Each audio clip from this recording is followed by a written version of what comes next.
At 2:14 a.m., the lights went out inside Nashville VA Medical Center. For 4 seconds, the third floor disappeared into darkness. And in those 4 seconds, something changed in the woman standing beside bed 312. Her hands stopped shaking. Her breathing slowed. The timid night nurse simply vanished. In her place stood someone the 14 sleeping veterans had never met. Someone who heard tactical footsteps in the east stairwell and recognized them instantly. Someone with an 18-year secret nobody knew. The Nashville VA Medical Center at night was a different country. The fluorescent hallways that buzzed with doctors and clipboard-carrying administrators during the day emptied into long corridors of humming machinery and soft-soled shoes. The orthopedic recovery wing on the third floor of Building C belonged to the night shift, and the night shift belonged to Reese Thornton. She arrived for every shift at 6:45 p.m., 15 minutes early, carrying a foil-wrapped tray of homemade garlic butter bread, warm and fragrant with herbs she grew herself, on the windowsill of her East Nashville apartment.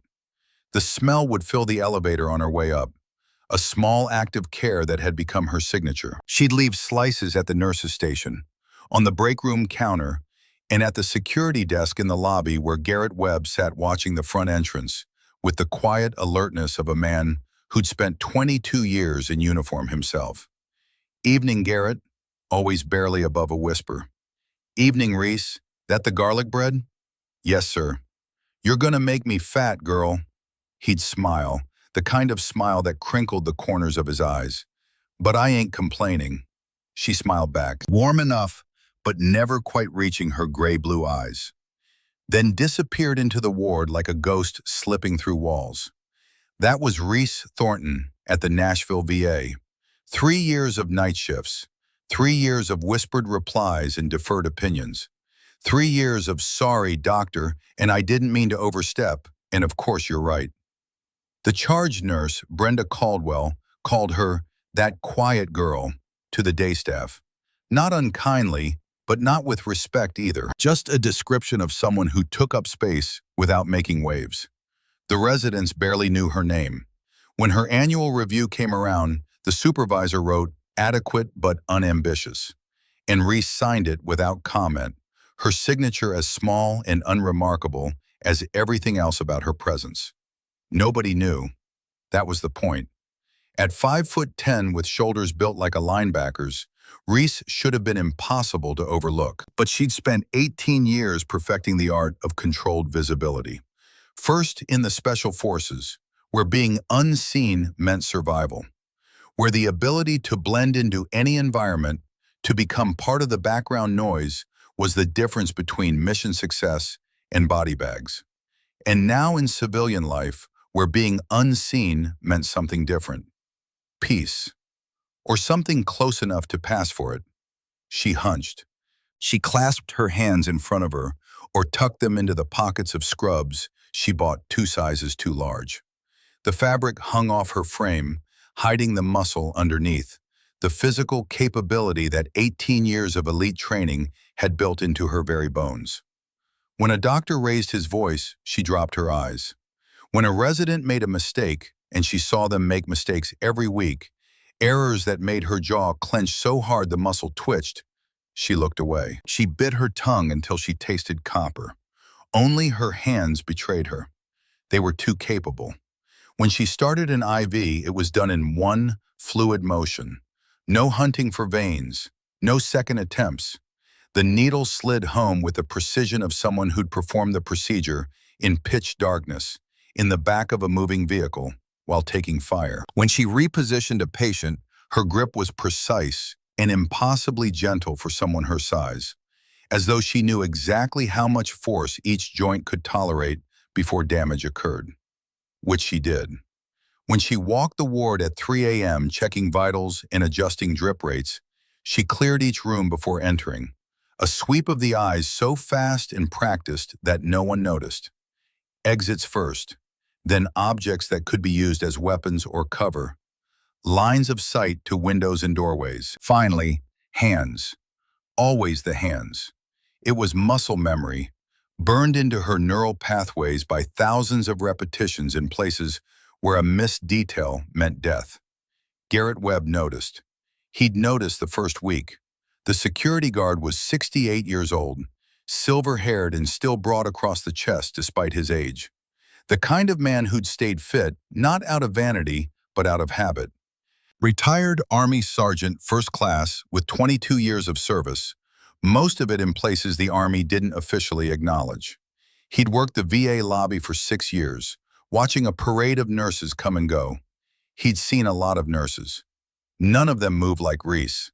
None of them checked rooms like that, with the unconscious tactical assessment of someone who'd been trained to survive in hostile environments. None of them had that particular quality of stillness when they paused, the kind of stillness that came from learning to wait in ambush positions for hours without moving.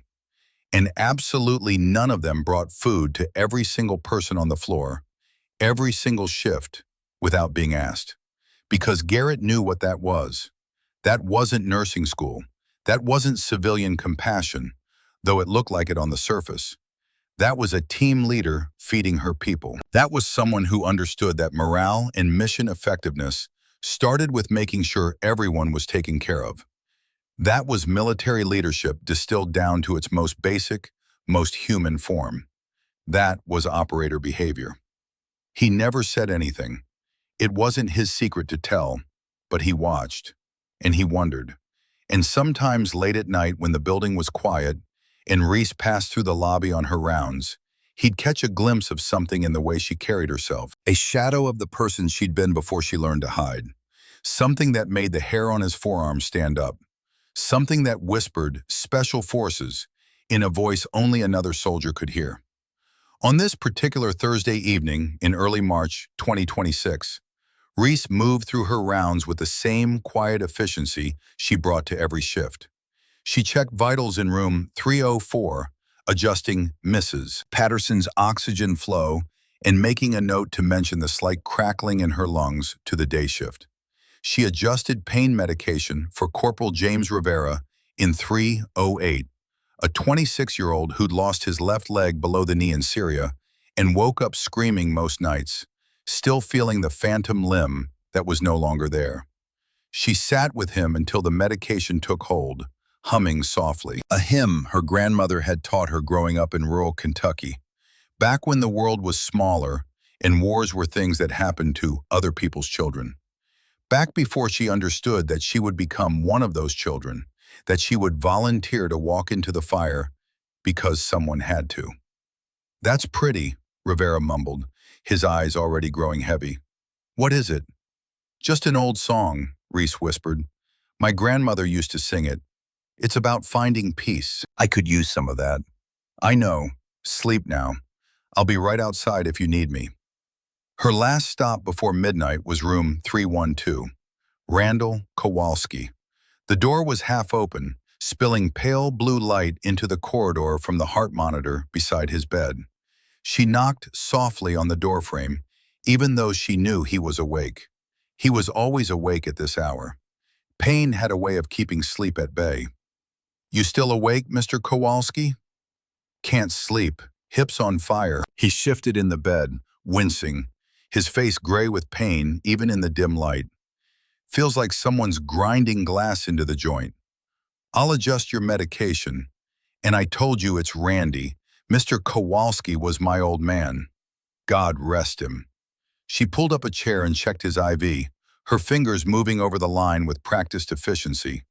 Randy was 63, a retired master sergeant and the angriest patient on the floor. Not angry at her, never at her, but angry at everything else. Angry at the VA. Angry at his defective hip implant that had failed for the third time. Angry at his body for betraying him after 26 years of service. After all the things it had endured and survived, only to be brought down by a piece of metal that was supposed to help. He was recovering from his third revision surgery, and he was in constant, grinding pain that the medications only dulled, never quite erased. He was also the only patient who asked Reese questions about herself. Fort Campbell for a few years. Beautiful Fort Campbell for a few years. Beautiful country down there. Eastern part. Small town. You wouldn't know it. You got family there still? Some. You ever serve? His eyes, still sharp despite the pain medication, watched her hands as she adjusted the drip rate by 2 milliliters. You got that look about you, the way you move, the way you check the room when you come in. She paused, just a fraction of a second, just long enough for someone who was looking to notice. Then she adjusted the drip rate again and spoke in that same soft whisper. No, sir, just nursing school. Randy nodded slowly, but his eyes lingered on her hands, the way they moved, too precise, too controlled, too competent for someone who'd only ever worked in hospitals. He'd seen hands like that before, in Afghanistan, in Iraq, in a dozen other places where America sent its warriors to do the things that needed doing in the dark. But he didn't push. Everyone had their reasons for keeping secrets. God knew he had enough of his own. On Randy's nightstand, illuminated by the blue glow of his heart monitor, sat a framed photograph. She'd noticed it her first night caring for him, and every night since it pulled at something deep in her chest. 12 operators in full combat gear, standing on the tarmac at Bagram Airfield, Afghanistan. February 2019. ODA 5-134, 5th Special Forces Group. She knew every face in that photograph, knew their names, their stories, their strengths and weaknesses, knew which one told terrible jokes and which one could fix anything with duct tape and wire, knew who missed home the most and who pretended not to care. She was in it, second row, far left, wearing sunglasses and a boonie hat that shadowed most of her face. But the shoulders were unmistakable. The stance, the way she held her rifle, muzzle down but ready to come up in a fraction of a second.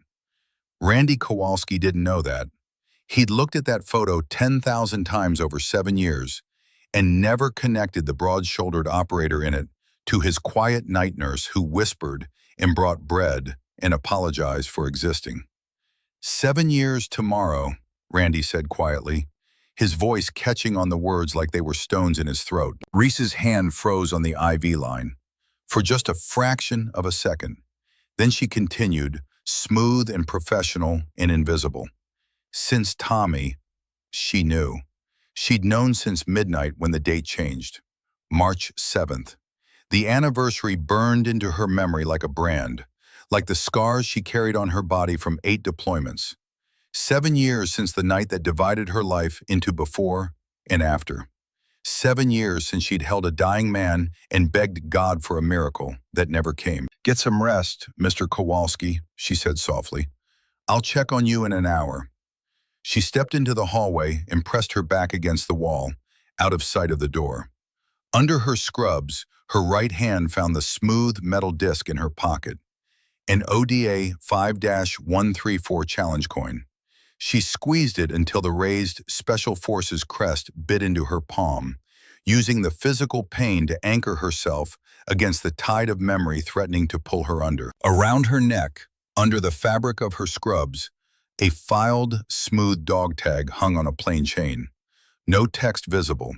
She'd sanded it down herself, erasing the name letter by letter with progressively finer grades of sandpaper and tears and whiskey in the basement of her apartment at 3 a.m. when the memories got too loud and sleep was impossible. But she didn't need to read it. She knew whose it was, would always know. Sergeant First Class Thomas Kowalski, Jr., the big, loud, freckle-faced kid from Pittsburgh who called her Doc and brought her contraband Snickers bars from the PX because he said her medical expertise raised morale by 200%. The weapons sergeant who wrote letters to his old man every Sunday without fail, filling page after page with stories about the team, about the mission, about the Afghan commandos they were training. The one who asked about her family, her life before the army, her plans after, as though there would be an after. The man she'd held for 47 minutes in a drainage ditch in Nangarhar province while rounds impacted 30 meters away, close enough that she could feel the concussion of the impacts through the ground. 47 minutes of CPR and chest decompression and a field thoracotomy performed with a headlamp and a scalpel from her kit, her hands slick with his blood as she fought against death itself. 47 minutes of pleading in the language of her grandmother because English had failed her and she'd reverted to her first tongue, the words of her childhood prayers mixing with medical terminology in a desperate litany, until his heart stopped for the last time. His last words, whispered through blood-flecked lips as his life drained away into the Afghan soil. "Tell my old man I didn't waste it, Doc. Tell him I didn't waste any of it." And now his old man was sleeping in room 312, 20 feet away, and he had no idea that his quiet night nurse was the doc his son had written about, the one who'd tried so hard to save him, the one who'd carried Tommy's dog tag for 7 years like a penance she could never complete. But what Reese didn't know, what nobody on the third floor knew, was that Randy Kowalski wasn't just another patient recovering from bad surgery. He was a federal witness, and there were people who would do anything to make sure he never testified. The implant started failing 8 months after installation. Reese saw the pattern before anyone else, or at least before anyone else would admit it. In her 3 years on the orthopedic recovery wing, she'd watched 23 veterans cycle back through for revision surgeries on hip and knee replacements that should have lasted 15 years. 23 failures in 18 months at a single facility. She'd seen men and women who'd survived combat, who'd pushed their bodies to the absolute limit in service of their country, brought to tears by the betrayal of their own bones. The national average for implant failure at this stage was 2 to 3. 23 was a pattern. 23 was a problem. She'd flagged it quietly, the way she did everything. A written incident report placed on Brenda Caldwell's desk with a post-it note. 3 weeks of research condensed into 6 pages of data, cross-referenced and color-coded. Implant serial numbers compared against failure timelines. Manufacturer specifications checked against actual performance. A pattern so clear a first-year nursing student could have seen it. Noticed unusual implant failure rate. Attached comparison data. RT. Brenda had called her into the break room the next morning with the kind of smile that wasn't smiling. The kind of smile that said this conversation was a formality, a checkbox being ticked before moving on. "Reese, sweetie, I appreciate the initiative, but this isn't really your department. I just thought someone should. These are VA patients." Brenda's voice was kind but firm, the voice of someone who'd learned long ago that certain fights weren't worth having. They abuse their bodies. Bad diets, bad habits, non-compliance with physical therapy. A few extra failures isn't a conspiracy, it's just statistics. Brenda set the incident report on the table between them. The pages looked smaller somehow, less significant, as though the act of dismissing them had physically diminished their importance. "Stay in your lane." But the manufacturer data shows, "I said stay in your lane, Reese." The words landed with the finality of a door closing, of a conversation ending before it could begin. Reese looked at the report. 3 weeks of research, late nights in her apartment, cross-referencing databases in medical journals, implant serial numbers tracked across multiple facilities, a pattern so clear it screamed for attention. She picked it up and walked out without another word. She didn't know it then, but Brenda had seen the numbers too. Brenda had been tracking the same patterns for months, quietly, on her own spreadsheet hidden in a locked desk drawer, a secret shame she couldn't quite bring herself to act on. But Brenda had 30 years in the VA system, and she knew what happened to people who made noise.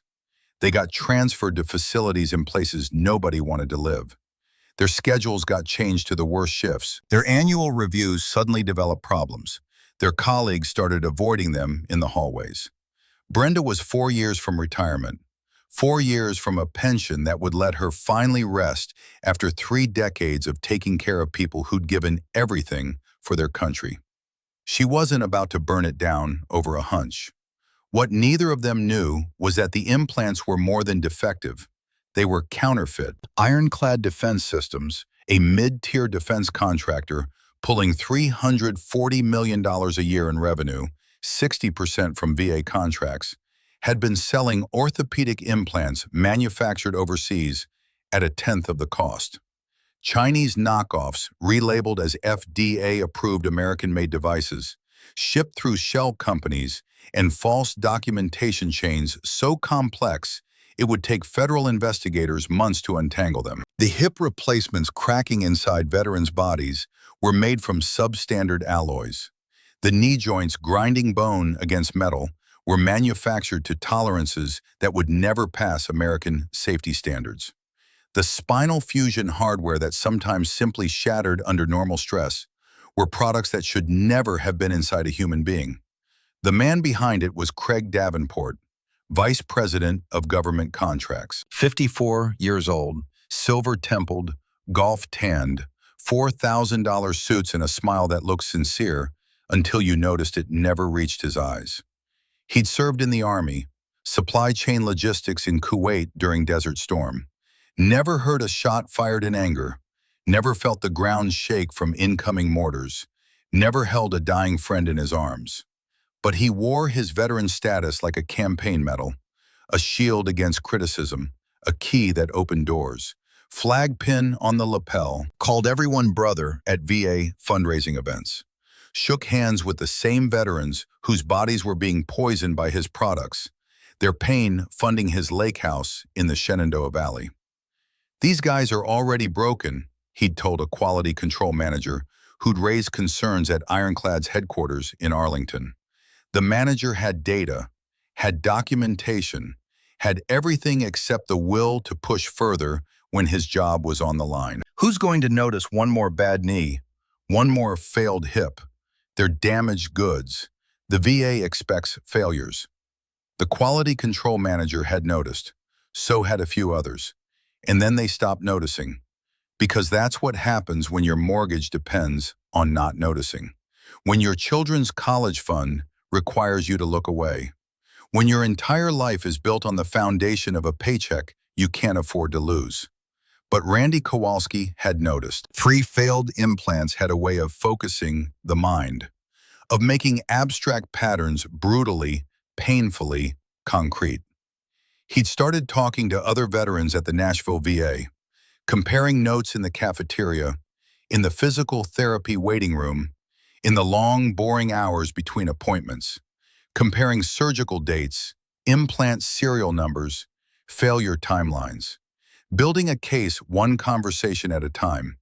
He found 11 others at the Nashville facility alone with ironclad implant failures. 11 men and women who'd trusted the VA to take care of them, who'd believed that their service mattered, that they mattered, only to be betrayed by counterfeit hardware and corporate greed. He contacted the FBI. For 4 months, Randy had been providing testimony and records for a federal investigation into Ironclad Defense Systems. He kept a folder of documents in his bedside drawer, medical records, surgical reports, implant serial numbers. Next to the ODA photo and a worn rosary his mother had given him before his first deployment to Bosnia, back when he was young and thought he was immortal. He didn't tell his night nurse about it. He didn't tell anyone except the FBI agent who visited twice a week during day shift when Reese wasn't there. Special Agent Patricia Morrison, 40-something and sharp as a scalpel, who'd built her career on taking down defense contractors who thought they were too big to fall. Craig Davenport found out about the investigation the way men like him always find out.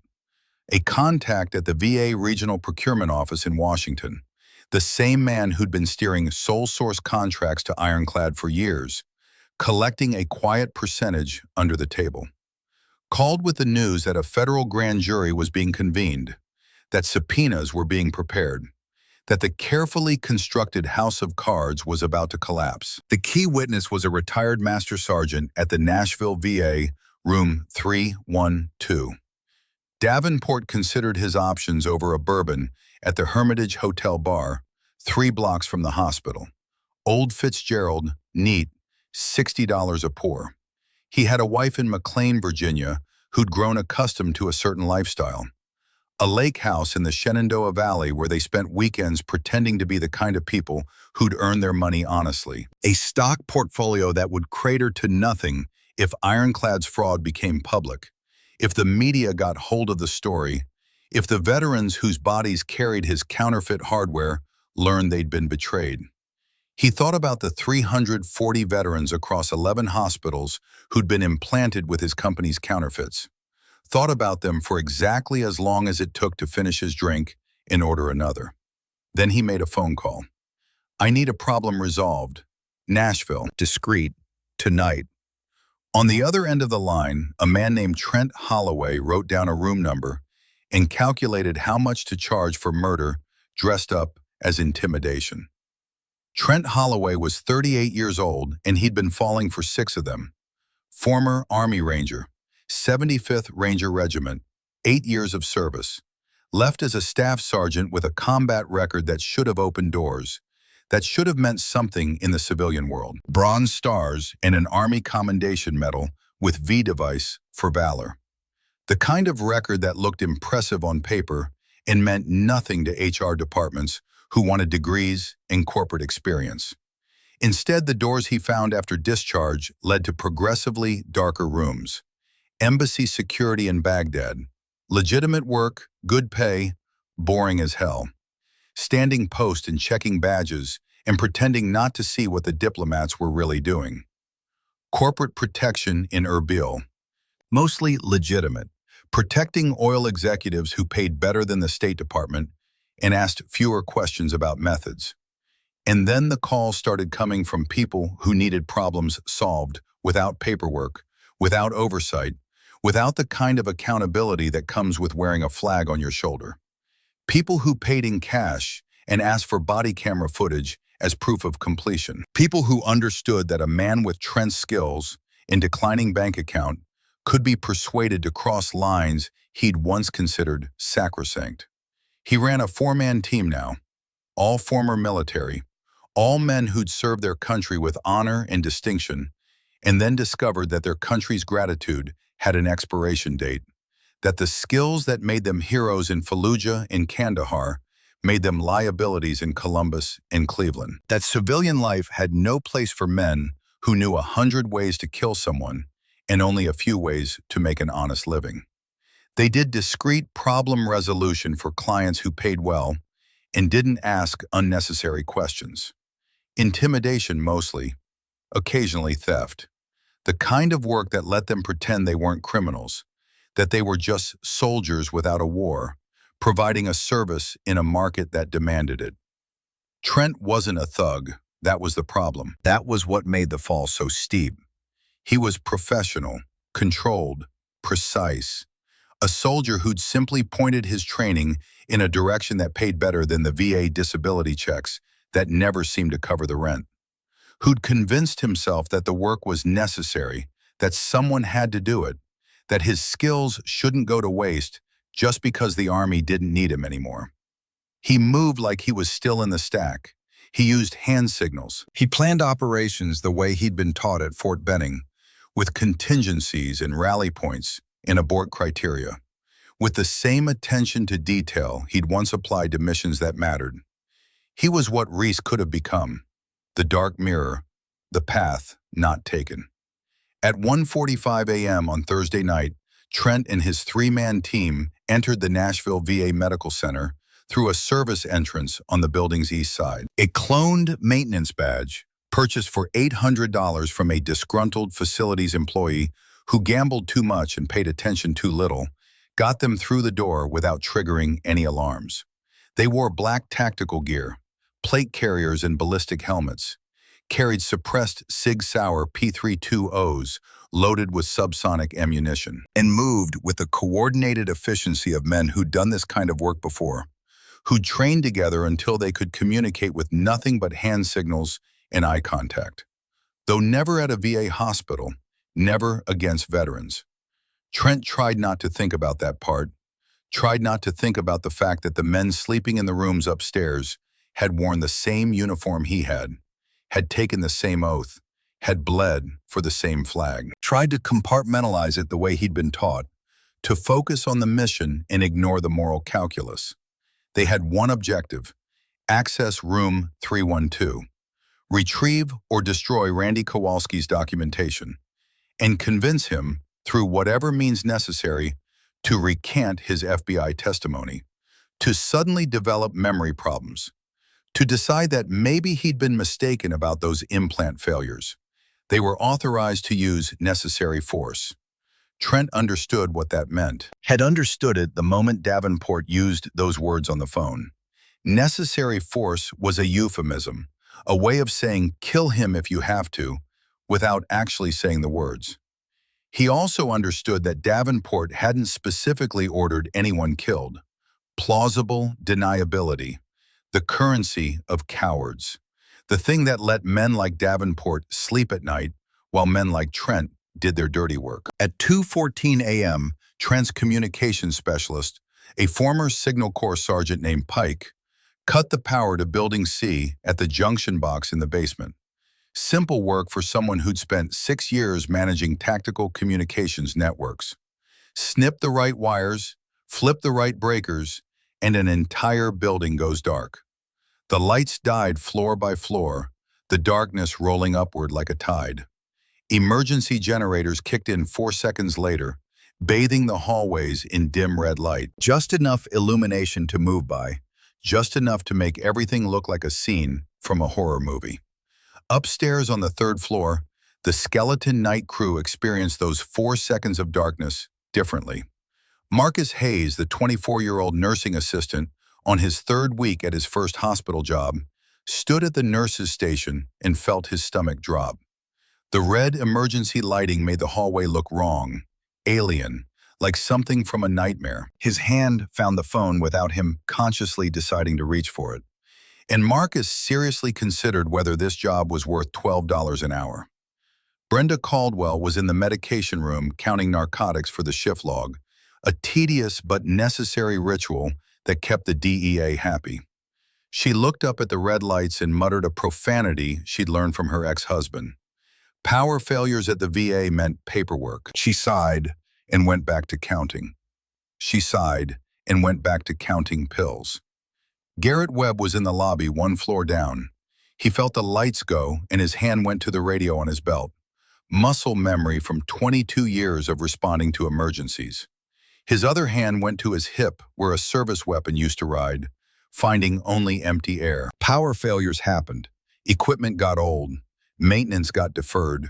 Budgets got cut. This was a VA hospital. Infrastructure failure was basically written into the mission statement. But something about the timing made him uneasy. 2:14 a.m., Thursday, the quietest shift of the quietest night of the week, when the building was running on minimal staff and maximum vulnerability, made the hair on his forearm stand up in a way he hadn't felt since Baghdad, made him pick up his phone and dial 911 without knowing exactly why. Just a feeling, just an old soldier's instinct that something wasn't right. And Reese Thornton was in room 312, adjusting Randy Kowalski's IV drip for the 3rd time that night because his pain kept breaking through the medication when the darkness came. 4 seconds. That's how long it took. In those 4 seconds, Reese Thornton's body did something it hadn't done in 4 years, something she thought she'd trained herself out of, beaten into submission through meditation and therapy and sheer force of will. It went still. Not the stillness of fear, of freeze response, of prey animals hoping the predator passes by. The stillness of calibration. Her breathing dropped to 8 cycles per minute, the combat breathing pattern drilled into her by her instructors at Fort Bragg. Her vision adjusted to the sudden darkness, pupils dilating automatically. Her hands, which had been trembling slightly, they always trembled now, a fine motor symptom she attributed to stress, and her body attributed to 18 years of hypervigilance, went perfectly steady. The timid night nurse who apologized too much and whispered and brought garlic bread and let charge nurses call her sweetie, that woman folded into herself like a stage set being struck, like a costume being removed, like a lie being set aside. What replaced her was something older and harder and more dangerous than anything that had walked the halls of Nashville VA Medical Center in its 50-year history. The emergency generators kicked in. Red light washed through room 312, painting everything in shades of blood and shadow. Randy Kowalski slept on, sedated by pain medication, his breathing deep and regular, unaware that his world was about to change, unaware that the quiet nurse who brought him bread was about to become something else entirely. On his nightstand, the ODA 5-1314 photo caught the red glow. 12 faces in amber shadow, including hers, though neither of them knew it yet. Reese heard the stairwell door open. Most people wouldn't have noticed it over the generator hum. A subtle metallic click, followed by the whisper of hydraulic hinges, sounds that barely registered above the ambient noise of a hospital at night. But Reese had spent 18 years listening for doors opening in the dark. In caves in Kunar province where the darkness was so absolute you could lose your hand in front of your face. In compounds in Helmand where the wrong door opening at the wrong time meant everyone in the room was going to die. In safe houses in Aleppo where hostile surveillance was constant and doors opening could mean compromise, capture, execution. She counted footsteps, 4 sets, tactical cadence, heel-toe, measured spacing, the deliberate rhythm of men trained to move as a unit, each one covering a sector, each one trusting the others to do their jobs. Not hospital staff. Hospital staff shuffled and squeaked and talked. Not maintenance workers. Maintenance workers used flashlights and complained. Not security. Security moved in pairs at most, and they moved like civilians, like people who'd never had to consider that every corner might hide an enemy. Operators. She looked at Randy, asleep, mouth open slightly, one hand draped over the edge of the bed, IV line trailing from his arm like an umbilical cord connecting him to life. She looked at the ODA photo on his nightstand. Tommy's face grinned at her from 7 years ago, freckled and sunburned and alive in a way he'd never be again. She looked at the door. And Reese Thornton, who had spent 4 years trying to be invisible, who had spent 4 years running from the person she'd been, made a decision that would make invisibility impossible forever. She stepped into the hallway. Marcus Hayes was frozen. He stood behind the nurse's station, one hand on the phone, the other gripping the edge of the counter so hard his knuckles had gone white. The red emergency lights made his shadow stretch long and crooked down the corridor, a distorted version of himself that looked like something from a nightmare. He could hear something in the stairwell.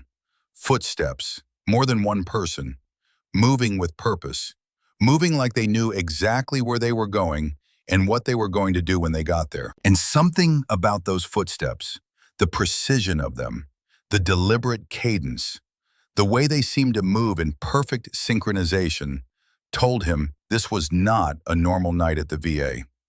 He didn't see Reese coming until she was right in front of him. She grabbed his shoulders, not gently. Her grip was iron, her fingers digging into his deltoids with enough force to make him gasp. And her eyes were different. Marcus would tell his mother about this later, on his first day, who'd been patient and in kind when he'd fumbled with the medical tape.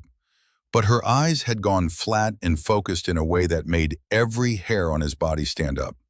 Like she was looking through him, past him, at threats he couldn't see.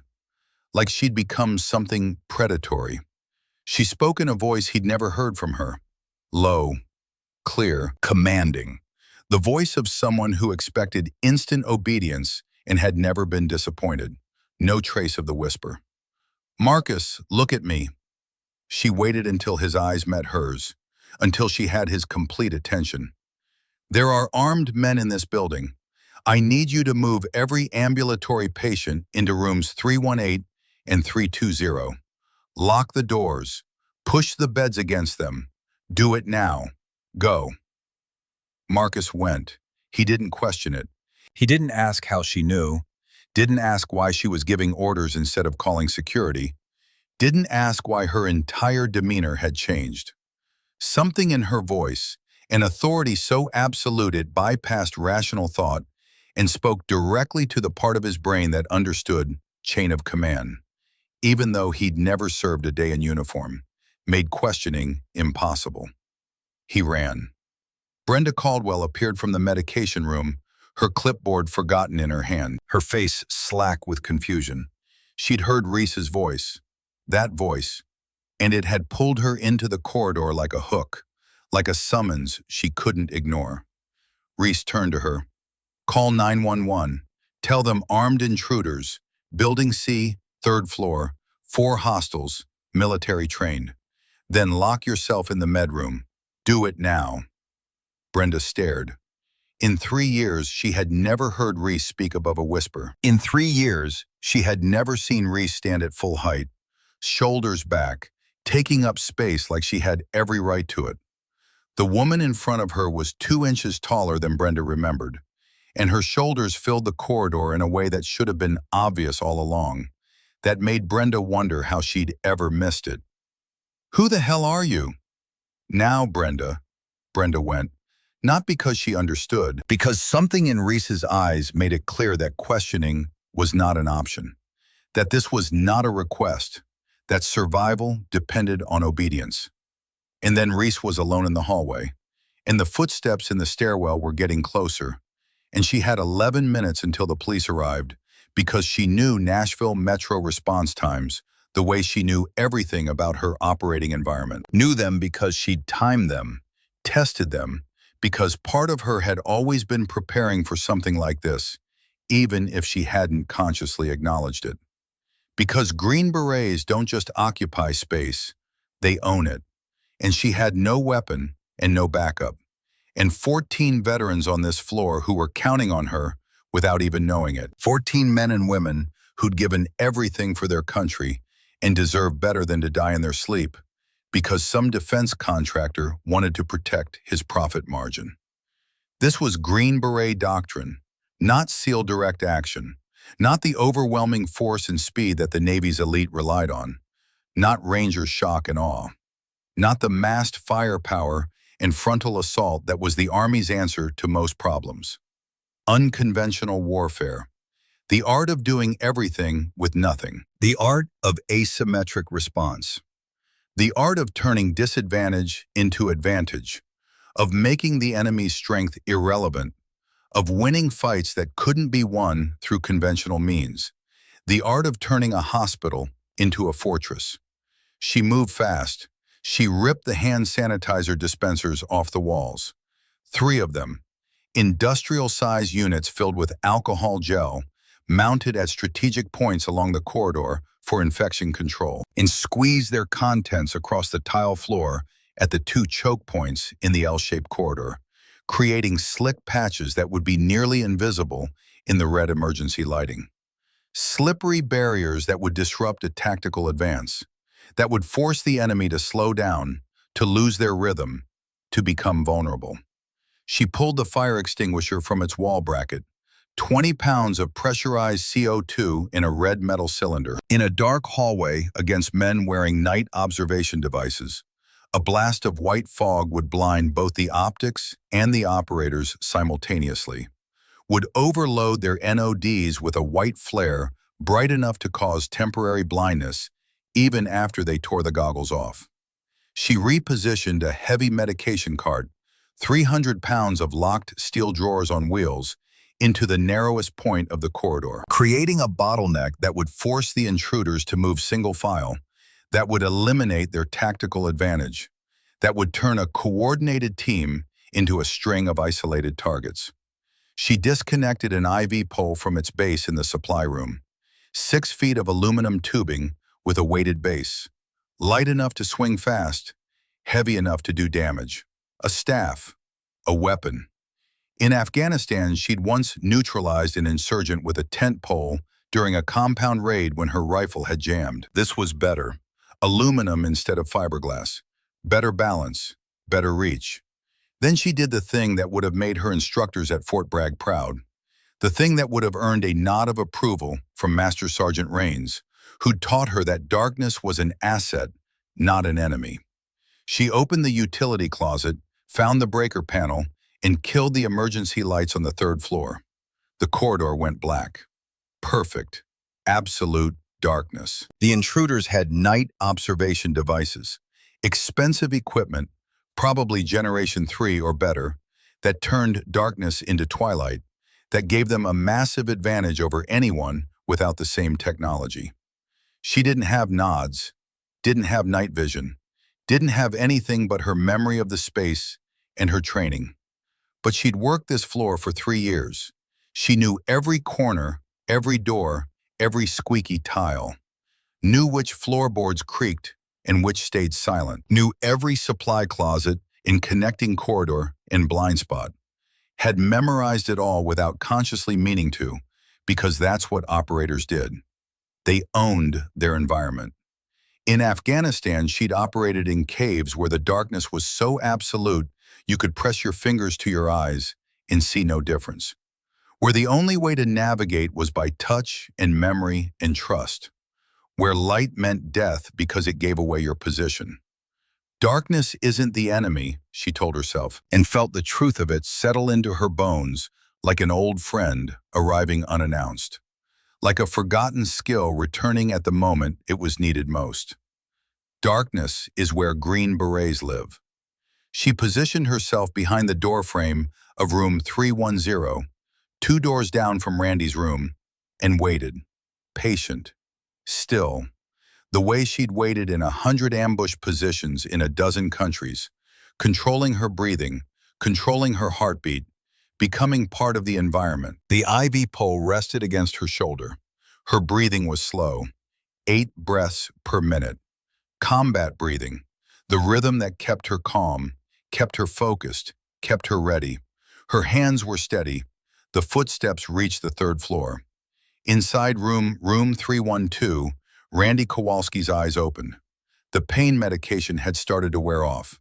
His hip burned with a deep, grinding ache that made his breath come short, that made him want to cry out, but he'd learned long ago that crying didn't help. But it wasn't the pain that woke him. It was the silence, the wrong kind of silence. Randy had been a soldier for 26 years. He knew the difference between the quiet of a hospital at night and the quiet of men moving with hostile intent. Knew it in his bones, in the part of his brain that never quite left the battlefield, even after he'd come home. He couldn't stand, not without help. Not 3 days post-surgery with hardware holding his pelvis together, with muscles and tendons still healing from being cut and moved and stitched back together. But he could see. Through the crack in his door, illuminated by the dim glow of his heart monitor, he watched shadows move in the hallway, watched Reese move through the darkness like she'd been born to it. And then he saw her position herself, saw her grip that IV pole with the casual confidence of someone who'd used a weapon 1,000 times before. Saw her settle into a stance that was pure operator, pure warrior, pure controlled violence waiting to be unleashed. And Randy Kowalski, who'd led men through Fallujah and Mosul and a dozen other places whose names were still classified, who'd earned his combat infantry badge and his expert infantry badge and his master parachutist wings through blood and sweat and will, recognized what he was looking at. Through the pain and the fog of medication wearing thin, through the confusion of the red emergency lights and the unexpected darkness, he saw her. Really saw her. Holy Mother of God, he thought. That's an operator. That's Special Forces. The first intruder hit the hand sanitizer slick at the corridor junction. His tactical boot lost purchase on the tile. It wasn't a dramatic fall, wasn't a comedy slip that sent him sprawling. Just a half second of disrupted balance. A single, stumbling step that shifted his weight forward and pulled his weapon off target. That broke his rhythm and his focus. A half second was more than enough for someone like Reese. She came from behind the doorframe like a current through dark water, like something inevitable, like death itself. The IV pole struck his weapon hand, a clean lateral strike to the wrist, precise as a surgical incision. The kind of strike that came from knowing anatomy, from knowing exactly where to hit to disrupt nerve function, to cause the hand to open involuntarily. The suppressed SIG P320 skittered across the wet floor and disappeared under the medication cart with a metallic clatter that seemed impossibly loud in the silence. Before his nervous system could register the pain in his wrist, before his brain could process what had just happened, her knee drove into his solar plexus with the controlled force of someone who understood exactly how much pressure it took to empty a diaphragm without causing permanent damage. He folded. She lowered him down gently, almost. She lowered him down gently, almost tenderly, even as she was reaching for the zip ties from the supply closet she'd raided earlier. Wrists behind his back, secured with a double loop and pulled tight enough to be effective, but not tight enough to cut off circulation. Ankles together, the same technique. Mouth covered with medical tape to prevent him from calling out. 7 seconds from first contact to complete neutralization. She melted back into the darkness like she'd never been there. Randy watched from his bed, his mouth open, his heart pounding so hard he thought the monitor might alarm and give him away. He looked at the ODA photo on his nightstand, looked at the figure in the second row, far left, sunglasses and boonie hat obscuring most of the face. Looked back at the hallway where Reese had just moved with a level of tactical proficiency he'd seen maybe 3 times in his entire military career. And in that moment, through the pain and the confusion and the surreal quality of everything happening, Randy Kowalski began to understand something that would change everything. But not yet. Not quite yet. The pieces were there, but his mind couldn't quite assemble them through the haze of pain medication and shock. The second intruder came around the corner 30 seconds later, moving faster now, more cautious, aware that his point man had gone silent, that something was wrong, that the easy mission had just become complicated. His night observation devices painted the hallway in green-gray phosphor, turning the darkness into a twilight landscape of shadows and angles. He saw the medication cart. He saw the wet floor, could see the sheen of liquid on the tiles even through the NODs.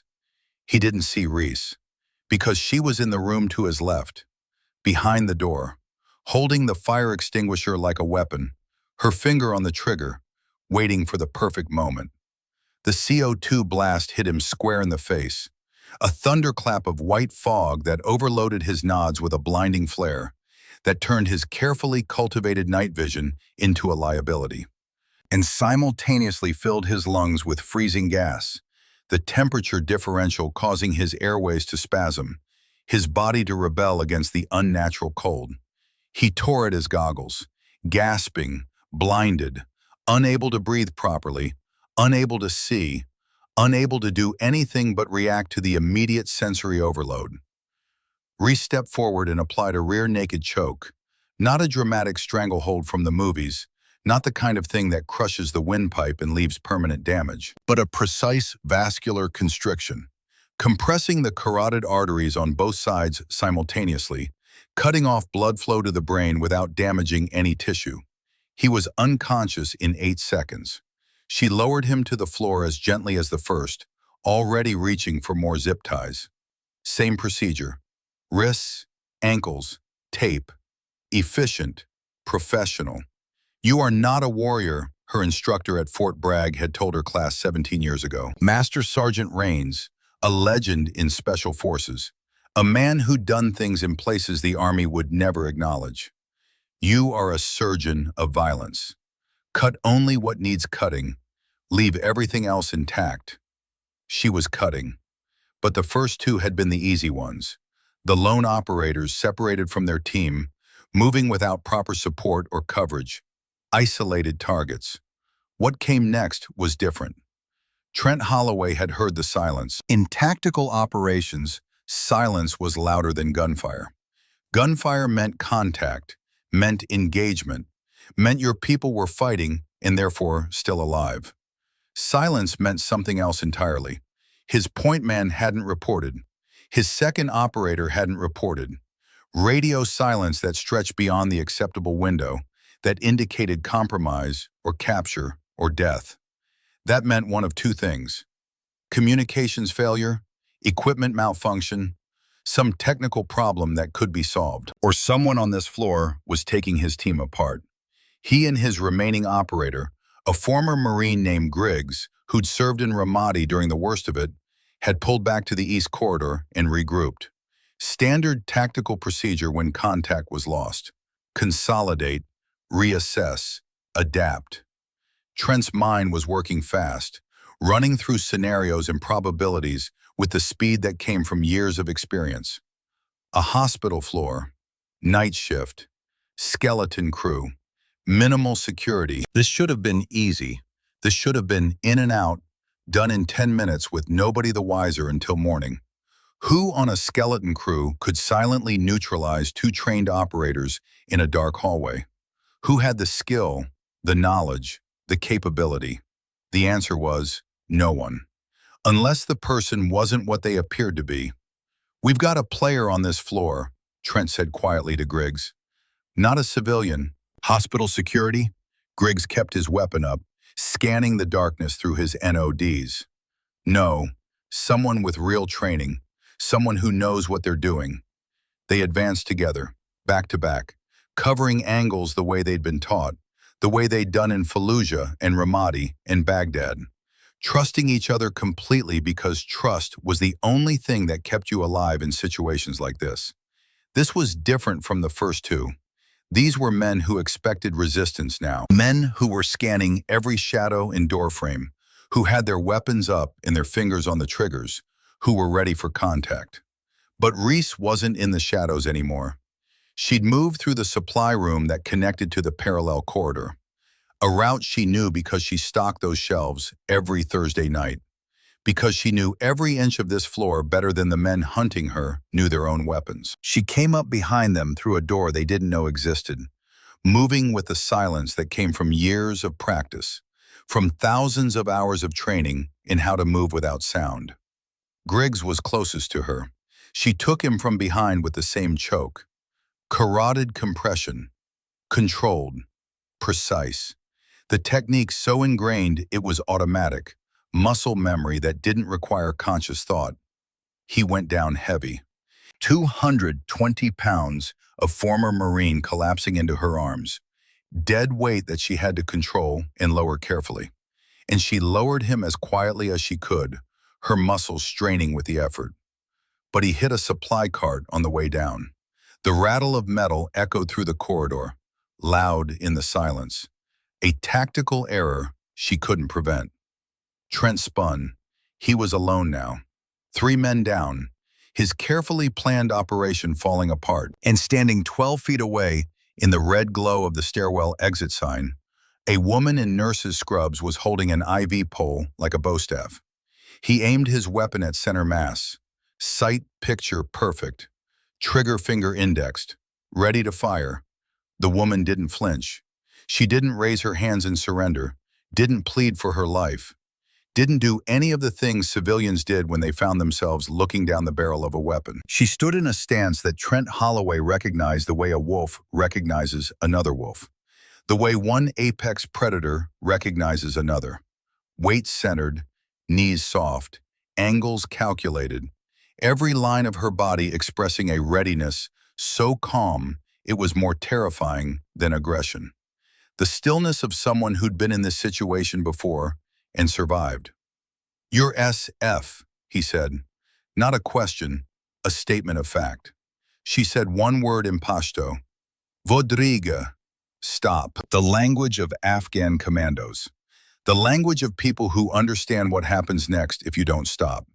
The language of someone who'd spent years in that country, who'd learned it not from Rosetta Stone or classroom instruction, but from living alongside the people who spoke it, from training them and fighting beside them and bleeding with them.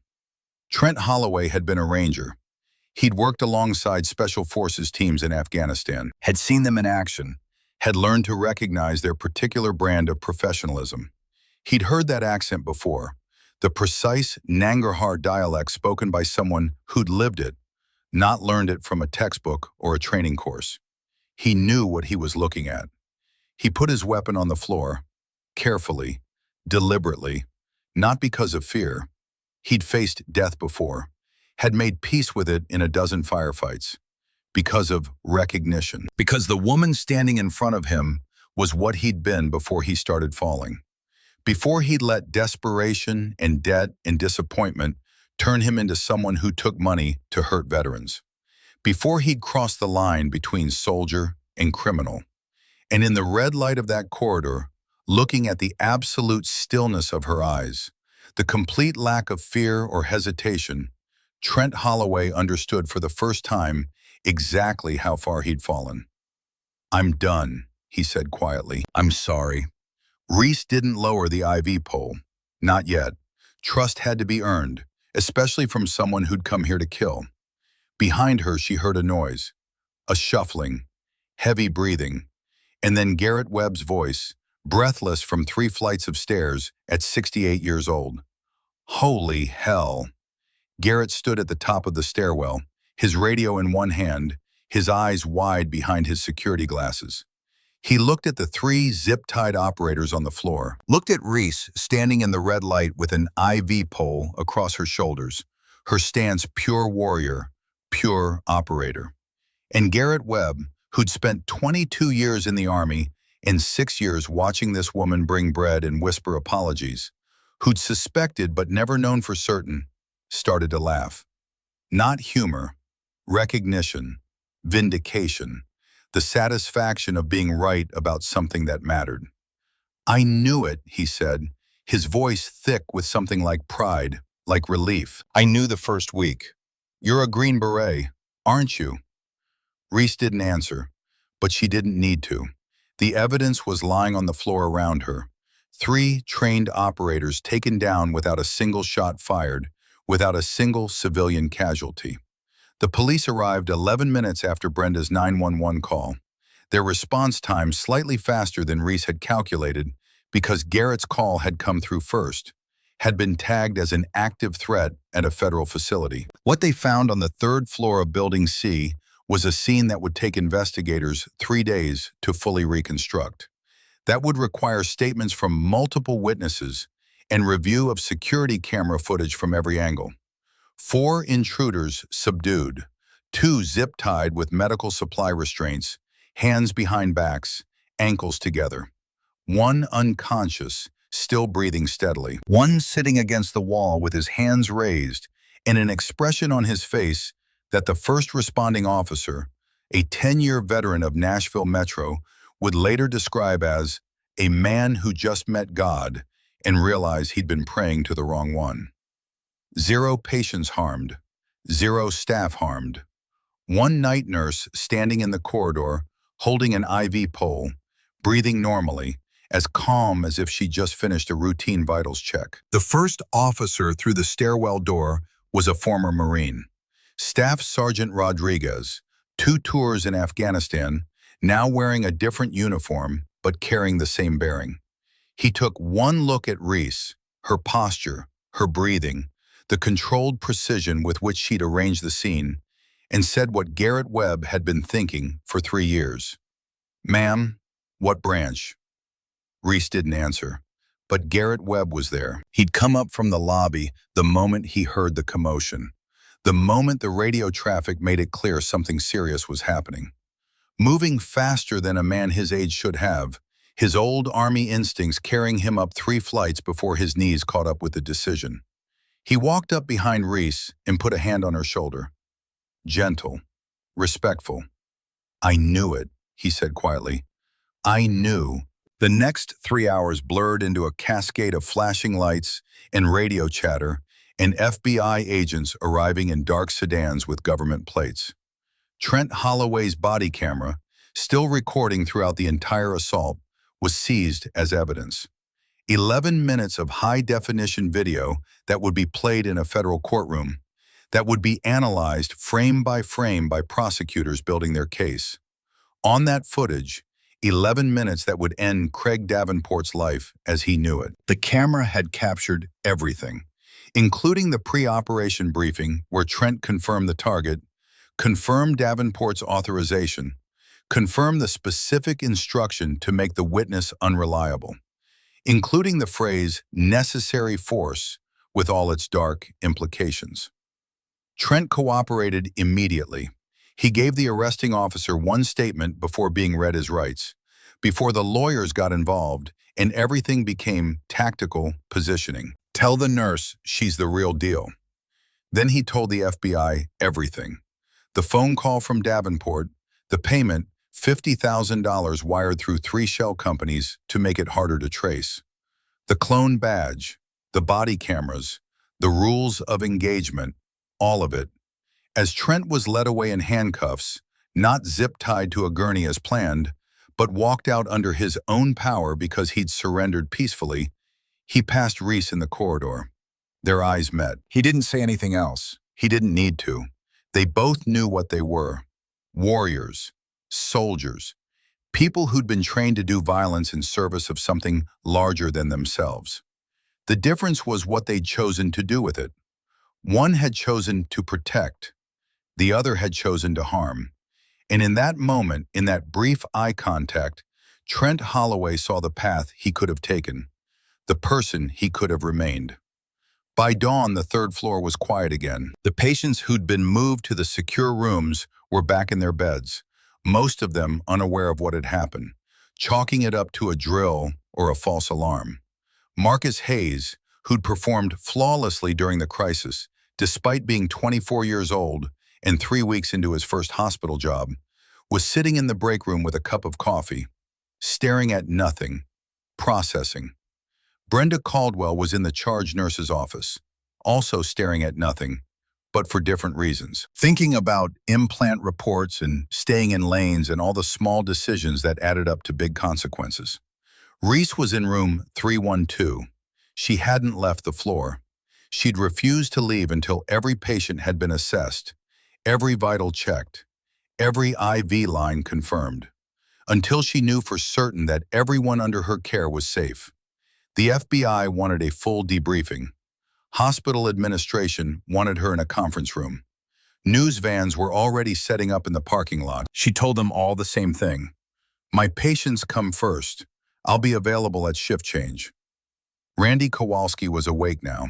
His pain medication had worn off during the commotion, and he was frustrated, not about the intruders, but about having been unconscious for the crucial moments, about missing something important.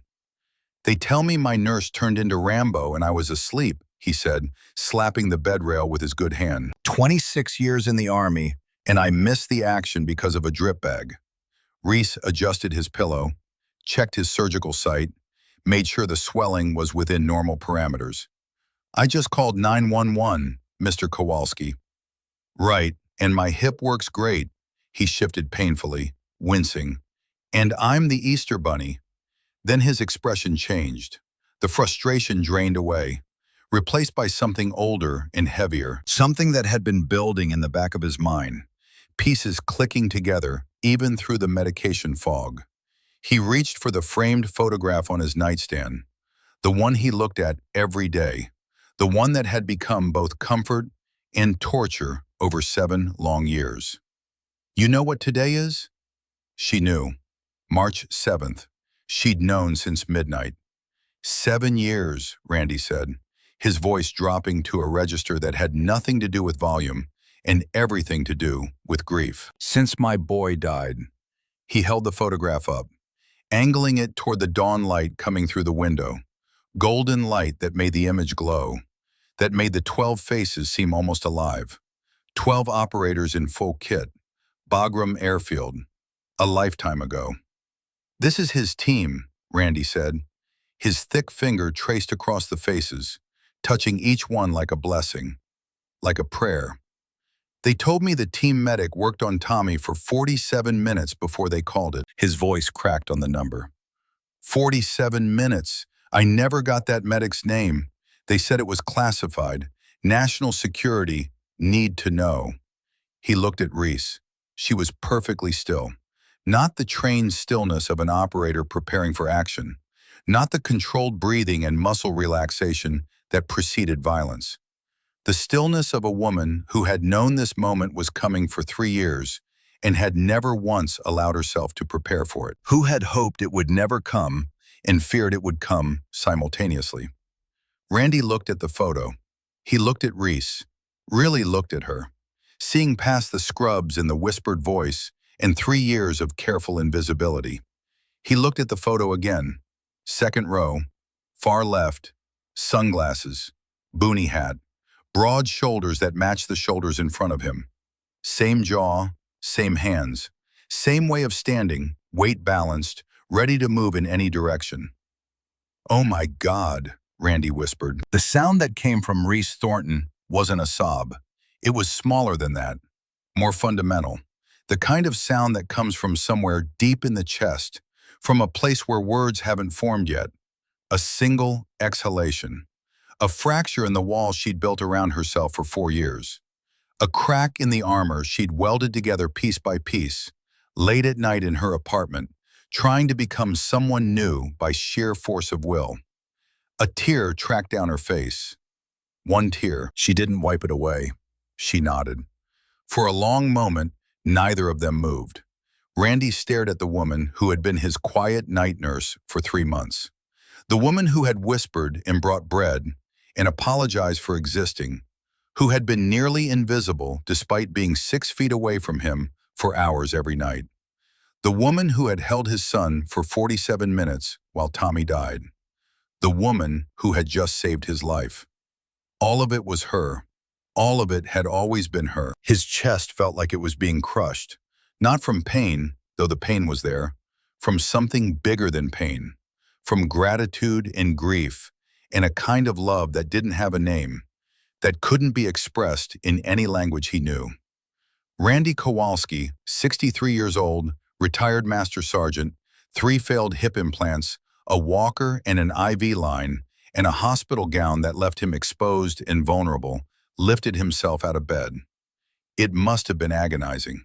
His face went white. His hands shook on the bedrail. His knees wanted to buckle. Every nerve in his hip screamed at him to stop, to lie back down, to not put weight on the joint that had been cut open and reassembled 3 days ago. But he stood, and he took 2 steps, 2 shuffling, painful steps that felt like miles. And he wrapped his arms around the woman who had held his son for 47 minutes in a ditch in Afghanistan and wouldn't let go. 47 minutes, Randy said into her shoulder. His voice was barely a whisper now, raw and broken. "You gave my boy 47 minutes. You gave him everything." Reese's arms came up slowly, hesitantly, as though she'd forgotten how to accept comfort, as though she didn't deserve it, didn't deserve this man's gratitude, didn't deserve anything but the guilt she'd been carrying. But Randy held on, and finally, after 7 years of carrying Tommy's death alone, of turning it over in her mind every night at 3 a.m., of wondering what she could have done differently, Reese Thornton let herself be held. They stood like that for a long time. 2 people who had loved the same man, finding pieces of him in each other. Randy's son, Reese's friend. Tommy, who had been larger than life and was now only memory.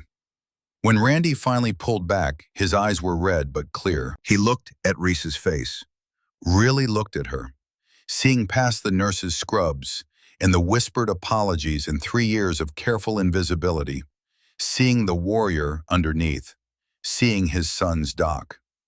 "I got letters," he said, his voice rough with emotion. "Tommy wrote me every Sunday. Did you know that? Every single Sunday for 8 years. Never missed one." Reese shook her head. "He wrote about you, never used your name, said it was classified, just called you Doc, said you were the toughest person on the team, said you made everyone better just by being there."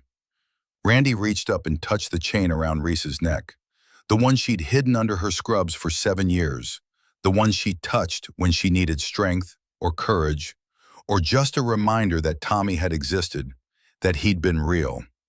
"Is that his?" Reese's hand went to the dog tag. She pulled it out from beneath the fabric. The metal gleamed dull in the morning light, catching the sun through the window.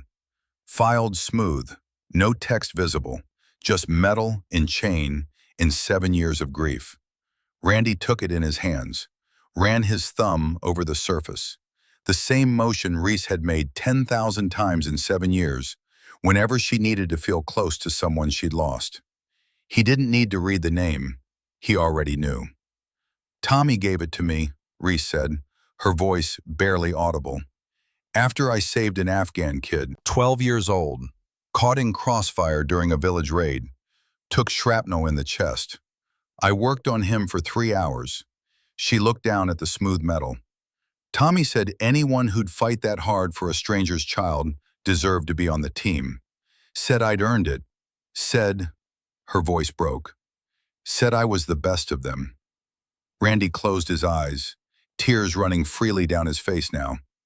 "That sounds like him. That sounds exactly like my boy." The sun rose over Nashville. Golden light poured through the windows of room 312, washing away the red emergency lighting, bringing warmth and color back to a space that had been cold and dark. And somewhere in that light, Tommy Kowalski's freckled grin watched them from behind the glass of a photograph taken in a place neither of them would ever go back to, in a time neither of them would ever get back. "Tell me about that night," Randy said quietly. "Please, I need to know." Reese looked at him, looked at the photograph, and for the first time in 7 years, she let herself remember. Really remember. Not the sanitized version she'd told the Army psychologist. Not the abbreviated version in the after-action report. The truth. "We were supposed to be in and out. Quick recon. Intelligence said the compound was empty, that the target had moved 3 days earlier." Her voice was steady now, telling it the way she'd been trained. Facts. Timeline. No emotion. Just the mission. But intelligence was bad. "We walked into an ambush 2 clicks outside the village. They'd been waiting, had the high ground, had prepared positions, had us in a perfect kill zone." Randy's jaw tightened, but he didn't interrupt. "Tommy was on point with the Afghan commandos we'd been training. Best weapons sergeant I ever worked with. He was teaching them how to clear buildings, how to move under fire. They loved him, called him the Giant because he was so big and loud." A ghost of a smile crossed her face. "He took fire from a rooftop. Sniper. High-caliber round, probably a Dragunov. Caught him below the vest, right side, between the plate carrier and the belt. Catastrophic wound." Randy's hands clenched into fists, but he kept listening. "I got to him in maybe 20 seconds. Pulled him into a drainage ditch. The team laid down covering fire, but we were pinned. Couldn't extract. Couldn't medevac. The LZ was too hot. Rounds coming in from 3 directions." She looked at her hands. The same hands that had tried to save Tommy, that had been covered in his blood. "So I worked on him there. Chest compressions, airway management. I did a field thoracotomy with a headlamp and a scalpel because his lung had collapsed and I couldn't wait for medevac. Cut him open right there in the dirt." 47 minutes, Randy said. 47 minutes, Reese confirmed. "I tried everything I knew. Everything they taught me at Fort Bragg. Everything I'd learned in 8 years of keeping people alive in places where they weren't supposed to survive." Her voice finally cracked, the professional detachment giving way to something raw and real. It wasn't enough. The wound was too severe. He'd lost too much blood. And we were too far from surgical support. Randy put his hand on hers. "His last words," Reese continued, forcing herself to say them out loud for the first time. "He said, 'Tell my old man I didn't waste it. Tell him I didn't waste any of it.' And then he asked me to make sure his letters got home. To make sure you got them." Randy made a sound. Not quite a sob, something deeper, something that came from the core of him. "He didn't," Randy said, his voice fierce despite the tears. "My boy didn't waste a second. Every letter, every word, I treasured them. Still do. They're in a box in my apartment. Every single one." They sat in silence for a while, the kind of silence that doesn't need filling. The silence of 2 people who both love someone and lost them and know that some things can't be put into words. Finally, Randy spoke again. "Why didn't you tell me? 3 months you've been my nurse. 3 months you've listened to me talk about Tommy, show you his picture every night. Why didn't you say anything? Reese looked at the photograph. Because I failed him. I had 47 minutes in all my training, and I couldn't save him. What was I supposed to say? Hi, I'm the medic who let your son die? I'm the person who couldn't keep him alive? You didn't let him die. I couldn't keep him alive. Nobody could have, Randy said firmly. He gripped her hand harder. I read the after-action report. The FBI showed it to me when they were investigating the implants. I told them Tommy was my son, and they cleared me to read it. The wound was catastrophic. The report said most men would have died in under 5 minutes. He looked at her with an intensity that made her meet his eyes. You gave him 47. That's 42 more minutes than he would have had with anyone else. 42 more minutes to know he wasn't alone. To know someone was fighting for him. To know he mattered. Reese closed her eyes, tears streaming freely now. He wasn't alone, she whispered. I made sure of that. I held him the whole time. I told him he was brave. I told him his father was proud of him. I told him he'd done everything right. Thank you, Randy said, his voice breaking. Thank you for that. Thank you for giving him those minutes. Thank you for fighting for him. Thank you for not giving up. Randy reached into his bedside drawer, past the folder of FBI documents that had nearly gotten him killed, past the worn rosary his mother had given him before his first deployment. He pulled out a small wooden box, hinged brass, about the size of a deck of cards. Inside, wrapped in tissue paper, was a challenge coin, ODA 5-134. The metal gleamed in the morning light, Special Forces crest on one side, unit designation on the other. Tommy sent this to me 2 weeks before he died, Randy said, his voice thick with memory. Wrote me a letter with it. Said he wanted me to have his coin because he'd earned a new one. Said Doc had given him hers after saving that Afghan kid.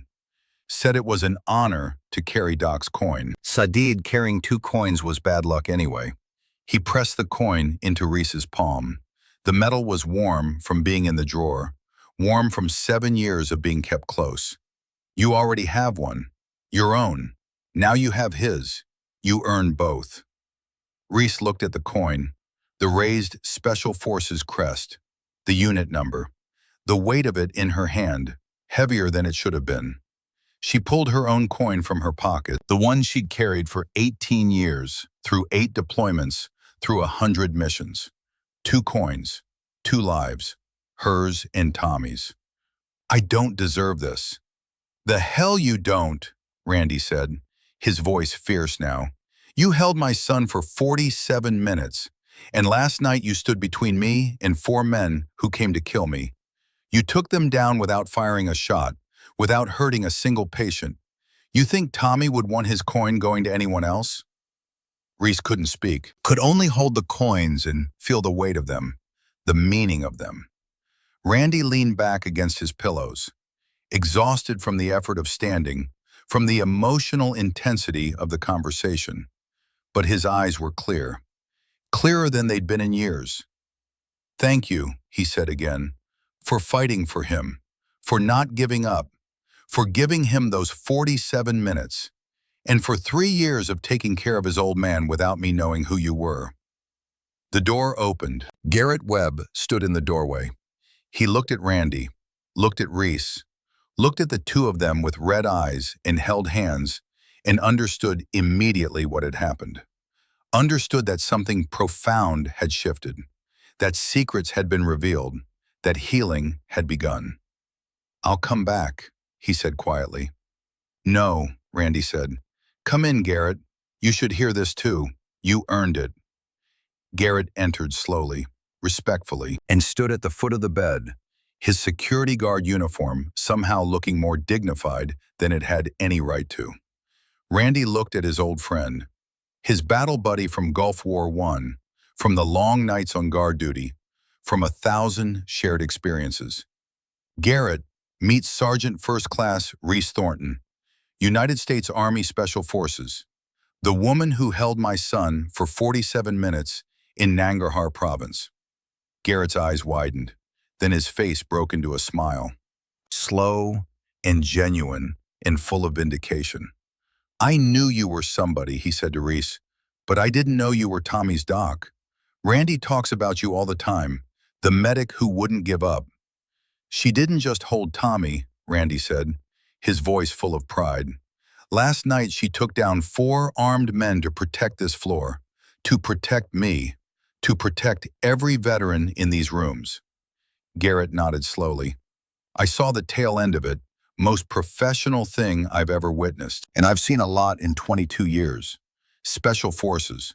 I should have known. The way you moved, the way you assessed, I should have known. He looked at Reese with something like awe.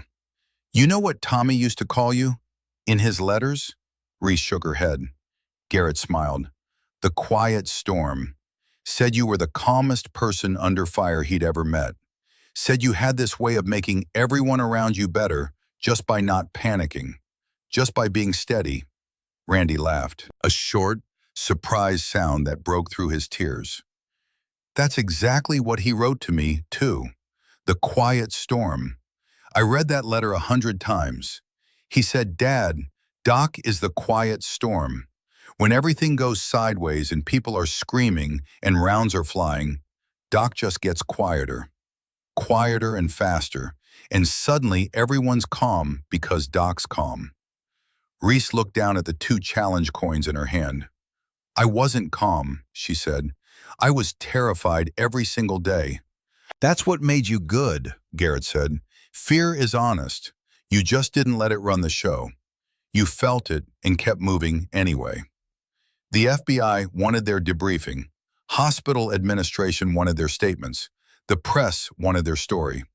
The news vans outside had multiplied, crews setting up for the morning broadcasts, already crafting narratives about heroic nurses and military training and violence at the VA. But for that one morning, in room 312, 3 people who understood the weight of service sat together and remembered a kid from Pittsburgh who'd written letters every Sunday and called his medic the Quiet Storm.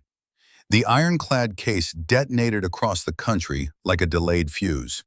Within 48 hours of Trent Holloway's body camera footage reaching the FBI's Washington field office, search warrants were executed on Ironclad Defense Systems headquarters in Arlington, Virginia. Agents swarmed the building at 6 a.m. on Saturday morning, seizing computers and files and hard drives, shutting down the carefully constructed machine that had been poisoning veterans for profit. Craig Davenport was arrested at his Nashville hotel at 6:15 a.m., still wearing his $500 pajamas, still wearing the flag pin he'd left on his suit jacket the night before, his golf tan going gray under fluorescent booking lights as the reality of his situation became clear. Ironclad stock crashed 72% in a single trading day. The CEO held an emergency press conference and threw Davenport under the bus before lunch, reading a carefully prepared statement about rogue employees and corporate oversight failures. The board of directors fired Davenport before the market closed, as though that would be enough to save the company. It wasn't.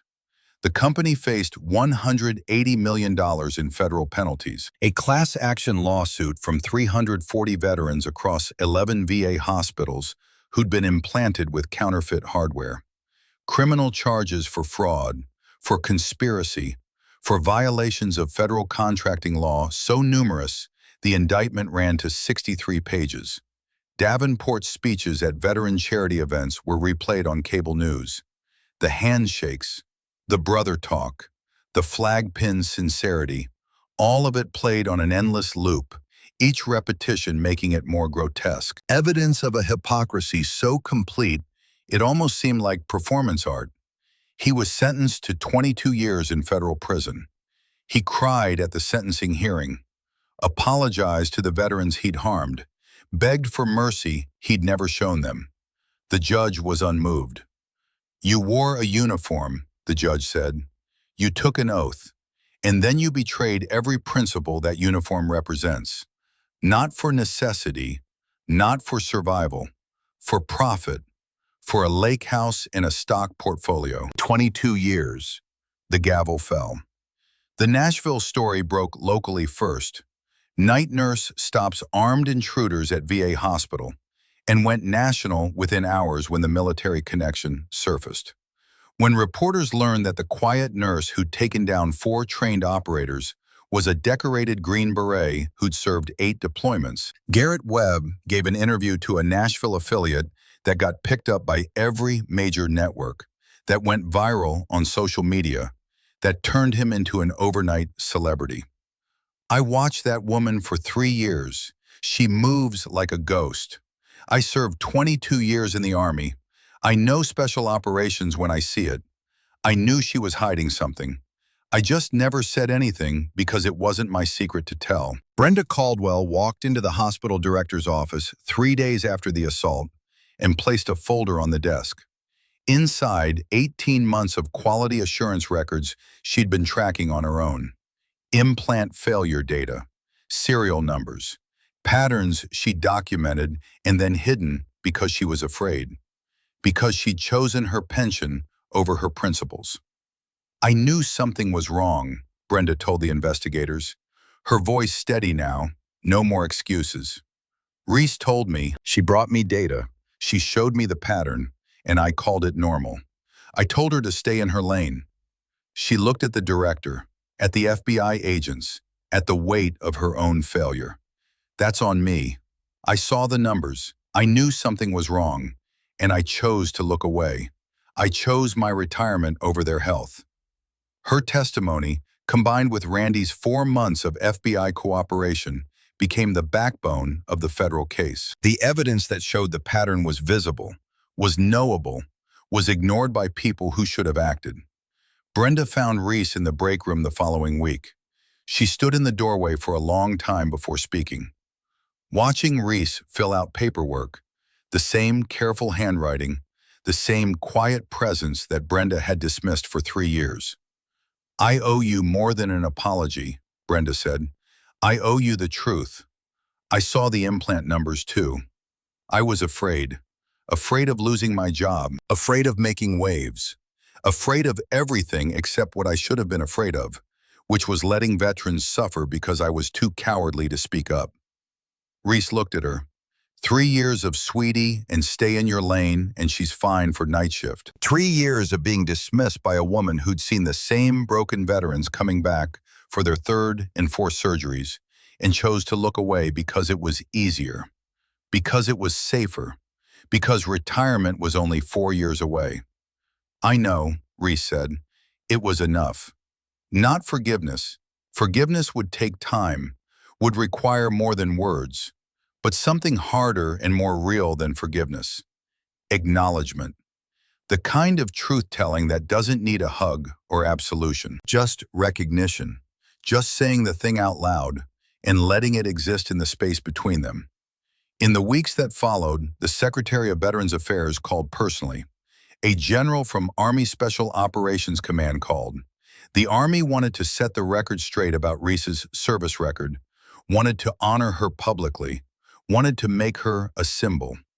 Media outlets from Nashville to New York wanted interviews, book deals, movie rights, the whole circus of modern celebrity descending on someone who'd spent 4 years trying to be invisible. Reese declined everything. She told the hospital director the same things she'd told the FBI and the police and every reporter who tracked down her unlisted number, who camped outside her apartment, who tried to ambush her in the parking lot. I didn't do this for cameras. I did it because there were people in those rooms who needed someone to stand between them and the dark. That's all I've ever done. That's all I want to do. But something had changed. Not the dramatic, cinematic kind of change where the hero throws off their disguise and stands in the spotlight. Not a transformation montage with a soundtrack. Something quieter, something true. Reese stopped whispering. She didn't become loud, didn't become someone else, didn't suddenly develop a new personality. She simply stopped folding her voice into something small. Stopped apologizing for taking up space. Stopped pretending to be less than she was. When a resident botched a wound irrigation technique the following week, she stepped forward and said in a clear, steady, normal voice, "Doctor, if you angle the catheter 15 degrees laterally, you'll irrigate the deepest pocket without disrupting the tissue bed." The resident blinked, looked at her, really saw her for the first time. The attending blinked, nodded, said, "That's a good technique. Where'd you learn that?" "Field medicine," Reese said. "Afghanistan." And that was all. No apology, no sweetie, no staying in lanes, just expertise offered and accepted. She started teaching. No announcement, no program name at first. Just a whiteboard in a supply closet and words spreading among the nurses. Just 18 years of keeping people alive in places where people weren't supposed to survive, distilled into practical lessons that could be taught in a hospital in Tennessee. Combat trauma response for VA nurses. How to pack a wound when bleeding won't stop. How to manage a tension pneumothorax with household items. How to stay calm when the lights go out. How to make decisions under pressure when every second counts and every choice might mean life or death. 12 nurses attended the first session. 40 attended the second. The hospital asked her to formalize it, to create a curriculum, to make it official. She called it the Quiet Storm Protocol because Randy told her that's what Tommy used to call her. And because storms don't apologize for their power, they just are. Randy's recovery was slow but real. He received a proper implant from a reputable manufacturer under emergency VA authorization, paid for by the settlement money that came through before the civil trial even started, ironclad, desperate to avoid more publicity. Reese was his night nurse throughout, not because she was assigned to him, because neither of them asked for a change, because there was comfort in the connection, in the shared memory of someone they'd both loved. They didn't talk about the photo every night, but sometimes at 3 a.m., when the ward was quiet and the Nashville sky was dark outside the windows, Randy would say something like, "Tommy loved terrible jokes. Did you know that?" And Reese would say, "I know. He told the same 3 jokes for 8 months straight. We all pretended to laugh every time because it made him happy." What were they? Why did the chicken cross the road? To get to the other side. What do you call a bear with no teeth? A gummy bear. Why don't scientists trust atoms? Because they make up everything. Randy laughed, really laughed. The kind of laugh that was half joy and half grief, that acknowledged both the absurdity of life and the pain of loss. That's my boy. That's exactly the kind of dumb joke he'd love. And they'd sit together in the quiet. 2 people who loved the same man, finding pieces of him in each other, in stories and memories, and the particular quality of laughter that comes from remembering someone who's gone.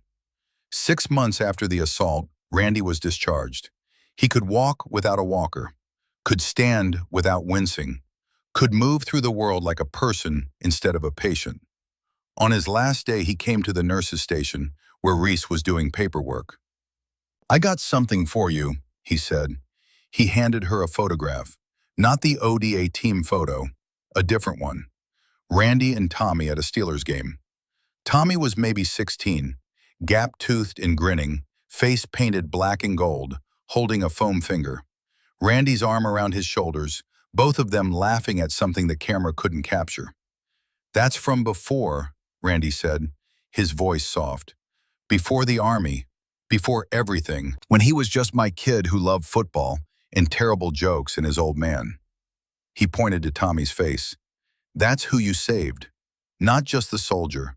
The kid who loved his old man and wrote letters every Sunday.